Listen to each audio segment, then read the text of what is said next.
AITA for telling my coworker their special diet is just an excuse to avoid contributing at potlucks? I, 29F, work in a small, closed-knit office. There are about 15 of us total, and we're all pretty friendly. Our office is the kind of place that really values team bonding events. Think escape rooms, pizza Fridays, and most importantly, potlucks. Now, I'll admit it, I love a good potluck. There's something special about seeing what everyone brings, trying new dishes, and sharing food. It's like this unspoken way of showing care.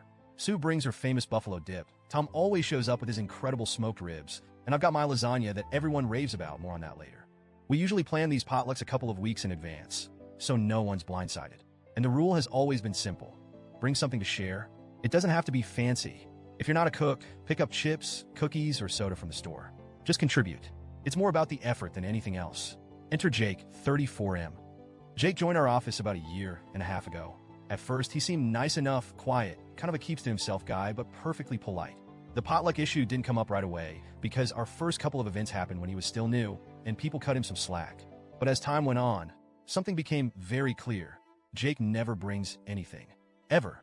Now, before anyone jumps on me, I want to make something crystal clear. I have zero issues with people who have dietary restrictions. Allergies? Totally valid. Vegan? Cool. Gluten-free? Do your thing. I'm not the just eat it, it's fine person.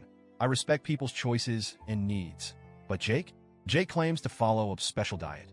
That's what he calls it, special. He's never explained what it is. Not once. At every potluck, when people ask what he brought, he gives this vague shrug and says, "Oh, I have a special diet, so I can't really contribute." Sometimes he adds something like, "It's hard to find foods I can eat," but here's the kicker. He eats everyone else's food. And not like, "Oh, I'll just have a little salad or some fruit," kind of eating. No. Jake goes all in. He'll pile his plate high with wings, casseroles, pasta, sandwiches, you name it.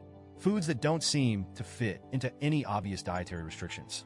He'll even skip over the healthier options like veggie trays or fruit bowls and go straight for the most indulgent dishes. I started noticing this pattern pretty early on, and it bugged me. I tried to give him the benefit of the doubt at first. Maybe he's shy about his health? Maybe it's an anxiety thing? But it's been a year and a half, and at this point, it feels less like a special diet and more like a special excuse. Last week, we had our quarterly potluck, and I decided to go all out. I made my lasagna, both a classic meat version and a vegetarian one, because a couple of coworkers don't eat meat.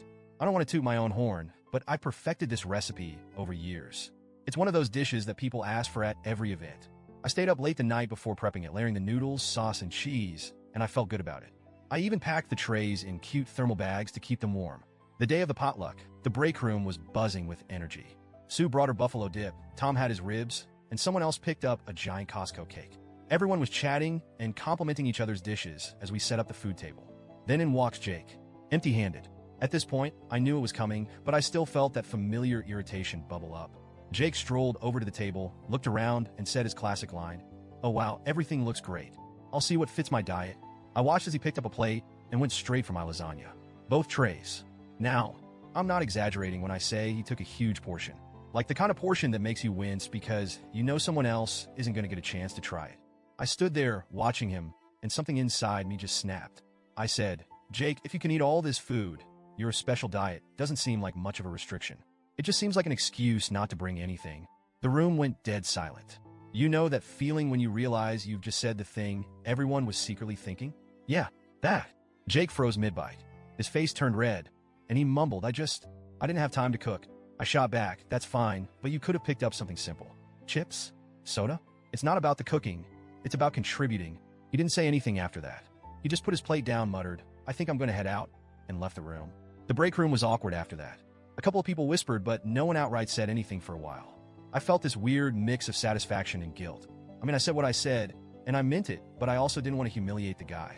Later in the day, a couple of coworkers came up to me. One of them, Megan, said, "I think you were a little harsh. You could have pulled him aside instead of calling him out in front of everyone." Fair point. I probably could have handled it better. But then others, like Tom and Sue, quietly told me they were glad I said something. Apparently, I wasn't the only one who'd noticed Jake's freeloading. Tom even joked, "I've been wondering if his special diet was just free food only." Still, I couldn't shake the guilt. I didn't want to be the office bully. I wasn't trying to make Jake feel small. I just wanted him to realize how unfair it is for him to take advantage of everyone else's efforts. The thing is, Jake's excuse, "I didn't have time to cook," just doesn't sit right with me. These potlucks are planned weeks in advance. Everyone else, even the busiest people in the office, manages to bring something. Sue's got 3 kids and still whips up her buffalo dip. One guy picked up a 12-pack of soda on his way to work. It's not that hard, and I wouldn't even care if Jake showed up with something tiny like a bag of pretzels. I really wouldn't. It's not about the value of what you bring, it's about the effort. But Jake, he's been skating by for over a year, taking full advantage of everyone else's generosity. And yeah, maybe I shouldn't have snapped at him publicly, but I honestly feel like he needed to hear it. The office has been a little weird since then. Jake didn't show up for the last couple of days, and I've been wondering if I owe him an apology. On one hand, I think I could have handled the situation more tactfully. I'm not proud of embarrassing him. But on the other hand, I stand by what I said. Potlucks are about sharing, and it's not fair for one person to take without giving. It's basic courtesy. So, Reddit, AITA for calling out Jake in front of everyone? Should I have spoken to him privately instead? Or was I justified in saying something, given how long this has been going on?